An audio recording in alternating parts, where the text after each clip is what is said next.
kononnya mahkamah sivil mengatasi mahkamah syariah. Kononnya mahkamah syariah kelas kedua, mahkamah sivil kelas satu. Tidak. Banyak kes yang diputuskan oleh Mahkamah Persekutuan yang menyatakan dengan jelas bahawa konsep mahkamah syariah adalah mahkamah kelas nombor 2 adalah salah, songsang. Kerana selepas 1988, secara tepat 10 hari bulan Jun 1988, kerajaan pada masa itu telah membuat pindaan kepada perlembagaan. Memasukkan perkara 121 dalam kurungan fasal 1 huruf besar A. Apa itu 1211A? Ianya mengiktiraf kali pertama dalam sejarah Malaysia. Ia mengiktiraf kewujudan mahkamah syariah. Dan pemberian kuasa, bidang kuasa, urusan mahkamah syariah kepada mahkamah syariah. Sebab sebelum 1988, mahkamah-mahkamah yang wujud di mana-mana negeri, walaupun dipanggil mahkamah syariah atau mahkamah qadi dan sebagainya, dia tidak diiktiraf sebagai satu mahkamah yang formal. Sebab di bawah perkara 1211A yang diiktiraf sejak merdeka sebagai mahkamah yang formal di bawah perlembagaan adalah mahkamah sivil. Itu pun mahkamah tinggi, mahkamah rayuan dan mahkamah persekutuan. Mahkamah session dan magistrate tidak dinyatakan di dalam perlembagaan. Ianya diwujudkan di bawah akta mahkamah rendah. Hari ini baru saya tahu. Baik. Okey. Baik. Ini Betul. perlu saya jelaskan sebab ada orang tohmahkan. Mm-mm. Kononnya mahkamah syariah adalah mahkamah bawah. Jadi baik pergi mahkamah sivil. Tidak. Mahkamah syariah diiktiraf sejak 1988 dan kerana urusan pengwujudan mahkamah syariah, urusan prosedur mahkamah syariah, seperti mana urusan gubalan undang-undang syariah adalah di bawah negeri, maka setiap negeri yang berkuasa mewujudkan mahkamah syariah negeri masing-masing. Ia tidak diwujudkan oleh Putrajaya. Putrajaya tidak berhak nak mewujudkan mahkamah syariah negeri, melainkan wilayah persekutuan, Labuan dan Putrajaya. Itu cerita lain. Okey. Wow, ilmu baru hari ini saya dapat. Baik. Alhamdulillah. Saya harap whatever yang kita sentuh hari ini dapat membantu memahami dengan menyeluruh supaya segala kenyataan-kenyataan yang berbau tohmahan atau yang silap faham dapat dileraikan. Jadi itu pasal mahkamah syariah diterima sebagai mahkamah yang selari. Complementing each other. Mahkamah syariah dan mahkamah sivil adalah untuk membantu satu sama lain. Bukan untuk bersaing. Not to compete with each other. Sebab apa yang boleh pergi mahkamah syariah adalah urusan mahkamah syariah. Mahkamah sivil tak boleh masuk campur. Dan apa yang urusan mahkamah sivil untuk mahkamah sivil. Mahkamah syariah tak boleh masuk campur. Saya nak celah sikit boleh? Boleh, Tapi boleh. saya nak jawapan ringkas sudah. Boleh, boleh. Pasal tak nak lari pada tajuk kita. Ya. Bila Haji sebut 1988 mahkamah syariah, Ya. ibarat diiktiraf lah di dalam perlembagaan seiring bersama dengan mahkamah sivil. Ya. Kan? Ya. Jadi sebelum 1988, maksudnya keputusan yang dibuat oleh mahkamah syariah tu dikira macam mana Haji? Cukup baik soalan saudara Fazli. Seronok hari ni. Cukup baik eh? Cukup baik. Ini di belakang saya dah buat apa ijazah undang-undang ke?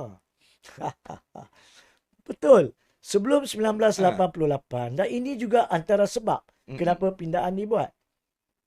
Sebelum 1988 apabila orang-orang Islam pergi ke mahkamah syariah, mahkamah qadi dan ada keputusan. Dan ada pihak yang tak puas hati, mereka cabar keputusan itu di mahkamah sivil. Okey. Terus ke mahkamah tinggi. Kononnya sebab ini mahkamah-mahkamah yang tidak diiktiraf, maka mahkamah tinggi mempunyai kuasa semakan ke atas dia. So pada masa itu, wujudlah keputusan-keputusan pasal hadana, pasal nafkah, nikah cerai yang dibawa ke mahkamah sivil dalam kapasiti untuk menyelia dan menyemak. Oleh kerana itulah pada tahun 88 jika disemak laporan Hansard Parlimen apabila dibentangkan oleh Yang Amat Berhormat Perdana Menteri pada masa itu iaitu Tun Dr. Mahathir, dia mengatakan didapati banyak kes daripada mahkamah-mahkamah syariah telah pun dibawa ke mahkamah sivil yang membawa kepada keputusan-keputusan yang berbeza. Dan ini menjatuhkan hormat dan respek rakyat kepada sistem hukum syarak di negara kita. Oleh itu kita perlu memberi penghormatan dan pengiktirafan kepada nilai-nilai Islam yang dipelihara di bawah perlembagaan melalui pewujudan mahkamah syariah yang diiktiraf di bawah perlembagaan. Itu sebabnya. So, saya kata soalan yang cukup baik. Dia menyentuh hansat. Dia menyentuh ucapan Perdana Menteri pada masa itu. Jadi balik kepada soalan ni. So mahkamah syariah ni ada satu kes dalam Indira Gandhi. Iaitu satu kes yang selalu kita dengar juga berkaitan pengislaman anak, sama ada boleh dibuat oleh seorang ibu atau bapa ataupun perlu kebenaran dua-dua pihak. Saya tidak akan masuk mendalam. Cuma dalam kes Indira Gandhi, apa yang berlaku adalah dalam menentukan sama ada mahkamah sivil boleh membuat semakan kehakiman berkaitan dengan enactment Islam.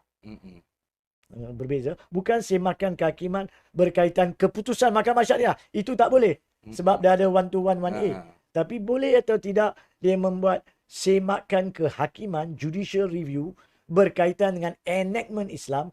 Dalam masa itu, mereka telah menghuraikan latar belakang sejarah kehakiman segalanya, merujuk kepada 1221A, 121 dan sebagainya, mengatakan bahawa semakan kehakiman, iaitu satu kuasa yang diadakan dalam sistem kehakiman, adalah di-reserve kepada mahkamah sivil. Jadi sama ada dia perlembagaan ke, sama ada dia berkaitan akta persekutuan ke, sama ada dia berkaitan takrifan enactment ke, enactment Islam pun adalah untuk mahkamah sivil takrifkan. So dari sudut itu, ramai pengamal undang-undang, bukan rakyat saja, ramai pengamal undang-undang salah tafsir keputusan Indira Gandhi untuk mengatakan, bukankah Indira Gandhi yang mengatakan mahkamah syariah second class? Tidak.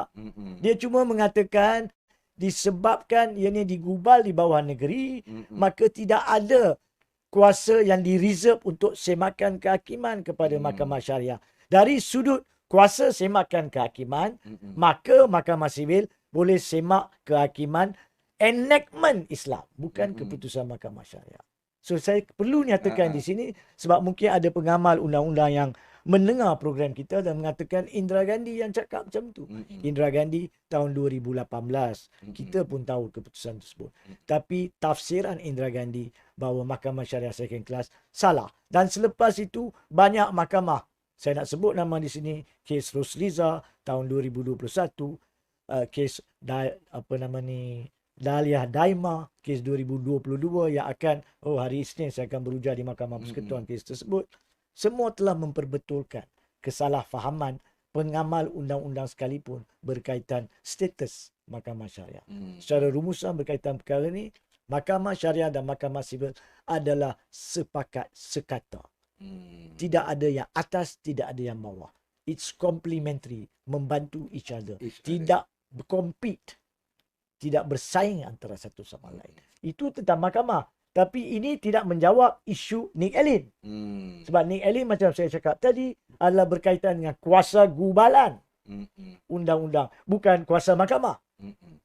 Ya? Kuasa gubalan undang-undang yang mana boleh jadi jenayah, yang tak boleh jenayah. Jadi itu perkara yang berbeza. So saya harap daripada isu awalan ni kita boleh nampak bahagian satu, apa isu sebenar. Betul.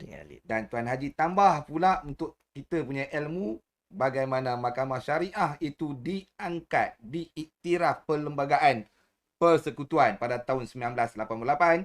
Terima kasih kepada yang amat berbahagia Tun Dr. Mahathir bin Mohamad kerana yang mengangkat mahkamah syariah supaya duduk sama rendah, berdiri sama tinggi dengan mahkamah sivil. Betul, Boleh Haji? tepat. Okey Haji.